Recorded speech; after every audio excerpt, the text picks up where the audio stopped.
اکثر والدین بھی پوچھتے ہیں اور نوجوان بھی پوچھتے ہیں کہ جی شادی کس عمر میں کرنی چاہیے، چاہے لڑکے ہیں چاہے لڑکی ہے، کس عمر میں شادی کرنی چاہیے۔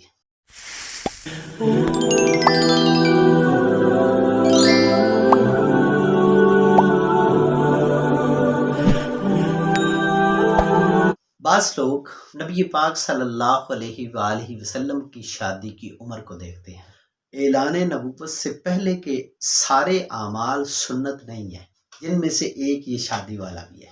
اس کی وجہ میں آپ کو حدیث جو پیش کر رہا ہوں نا، اس سے سمجھ آ جائے گی۔ بخاری و مسلم کے اندر ایک حدیث آتی ہے، سیدنا عبداللہ بن عباس رضی اللہ تعالی عنہما کو نبی پاک صلی اللہ علیہ وآلہ وسلم ابتدائی شباب میں ہی یعنی جوانی کی شروع کی عمر تھی، تو اس وقت نبی پاک صلی اللہ علیہ وسلم نے فرمایا، یا معشر الشباب من استطاع منکم الباء فلیتزوج، اے نوجوانوں کے گروہ، تم میں سے جو بھی استطاعت رکھتا ہو اس کو چاہیے کہ وہ شادی کرے، وہ نکاح کرے، کیونکہ نکاح یہ نظروں کو جھکاتا ہے اور شرم گاہوں کی حفاظت کرتا ہے۔ تو ابتدائی شباب کی عمر جو ہے نا، شرعی اعتبار سے تو 15 سال کے بعد شباب شروع ہو جاتا ہے، جوانی شروع ہو جاتی ہے۔ اس کا عروج 22 سال کی عمر ہے۔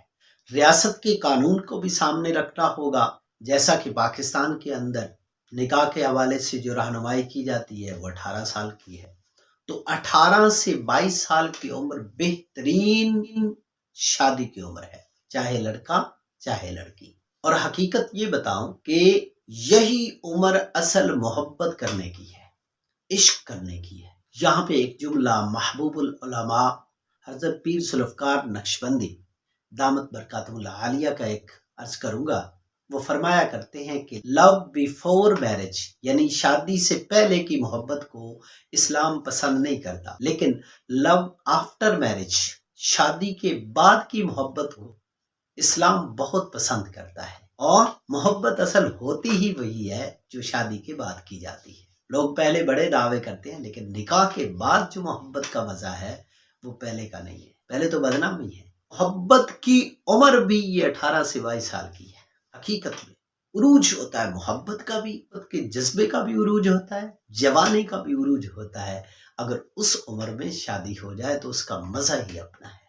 لیکن یہاں ایک بات اور سمجھنی ہوگی کہ جس نوجوان کی شادی ہو رہی ہے وہ خود کفیل ہو۔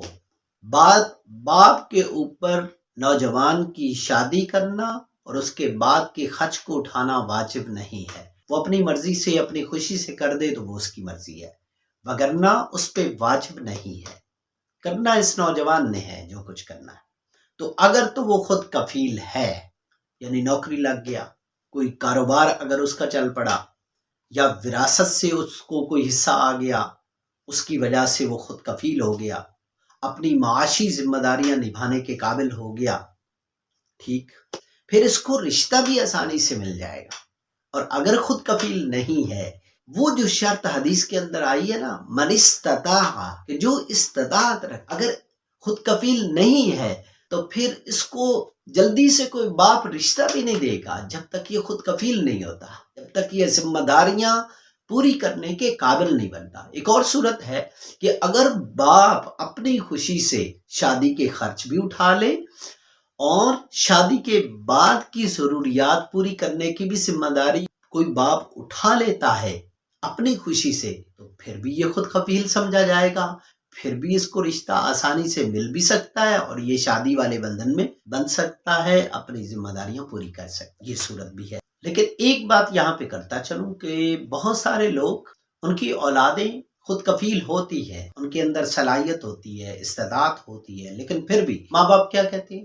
ماں باپ دولت بڑھانے کے چکروں میں اور جائیدادیں بنانے کے چکروں میں اولاد کی عمریں بڑھاتے جاتے ہیں۔ تو اولاد کی خواہشوں کو کچلو نہیں، بلکہ اگر شادی کے بندھن میں باندھ دیتے ہو، ان کا نکاح کر دیتے ہو، اگر وہ استطاعت رکھتے ہیں، خود کفیل ہیں، تو پھر آپ دیکھو گے کہ بہت ساری برائیوں سے، بہت سارے آج معاشرے کے اندر زنا کی بیماری جو ہے، اس کے علاوہ نکاح نہ ہونے کی وجہ سے جتنی بدکاری ہے، اس میں کمی آ سکتی ہے اگر ہم نکاح کو آسان کر دیں، نکاح کو عام کر دیں۔ ہم نے نکاح کے اخراجات خود ہی بہت سارے بڑھا لیے، وگرنہ اسلام نے تو ایسی کوئی پابندی نہیں رکھی۔ اسلام نے تو بہت سادہ سے سادہ نکاح کی بھی مثالیں دی ہیں۔ ایک صحابی کا میں واقعہ پڑھ رہا تھا، ایسے محلے میں جا رہے تھے اپنے ایک دوست صحابی کے ساتھ، تو اسے کہتے ہیں آپ یہیں ٹھہرو میں آتا ہوں۔ واپسی آئے ہیں، ساتھ دلہن لائے ہیں۔ ایک یہ طریقہ بھی ہے غریب سے غریب، سادہ سے سادہ شخص کے لیے۔ اور ایک وہ بھی شادی ہے کہ پورے مدینہ کی نبی پاک صلی اللہ علیہ وسلم نے دعوت کر دی، سب کو کھانا کھلایا۔ وہ امیر کے لیے مثال ہے، جس کو جو اللہ نے ہمت دی ہے وہ کر سکتا ہے۔ تو شادی کی بہترین عمر کیا ہے؟ 18 سے 22 سال۔ فرض واجب نہیں ہے، لیکن بہترین عمر یہی ہے۔ اور جیسے کہتے ہیں نا کہ روٹی کا بہترین وقت کون سا ہوتا ہے؟ جب شدید بھوک لگی ہوتی ہے۔ اور شادی کا بہترین وقت جیسا کہ حدیث میں آ گیا ابتدائے شباب ہے، 18 سے 22 سال کی عمر۔ کسی مجبوری کی وجہ سے، استطاعت نہ ہونے کی وجہ سے اگر لیٹ ہو جائے تو پھر صبر ضروری ہے۔ پھر اپنے آپ کو، اپنی شرمگاہ کی حفاظت کرنا، اپنے آپ کو برے ماحول سے بچانا ہر نوجوان لڑکے اور لڑکی کی ذمہ داری ہے کہ وہ اپنے آپ کو اس سے اچھے ماحول میں رکھے، اچھے سے اچھی مصروفیات میں رکھے۔ استطاعت ہو جائے، جب طاقت آ جائے تو پھر نکاح کر لے، پھر بہترین ازدواجی زندگی کا آغاز کر لے۔ امید ہے آج کی ویڈیو سے آپ کو کچھ نہ کچھ سیکھنے کو ملا ہوگا۔ کو لائک کیجیے گا، اور اگر آپ چاہتے ہیں کہ آپ کو ایسی مفید ویڈیوز روزانہ شام 7:15 پر ملتی رہے تو پھر نیچے سبسکرائب کا بٹن ہے، اس کو دبا دیجیے، اور آل کے بٹن کو پریس کریں گے تو روزانہ آپ کو اس طرح کی مفید ویڈیوز ملتی رہیں گی۔ اس کے ساتھ ساتھ اپنی نمازوں کا خیال رکھیے گا، اپنی دنیا بنانے کے ساتھ ساتھ آخرت کی فکر ضرور کیجیے۔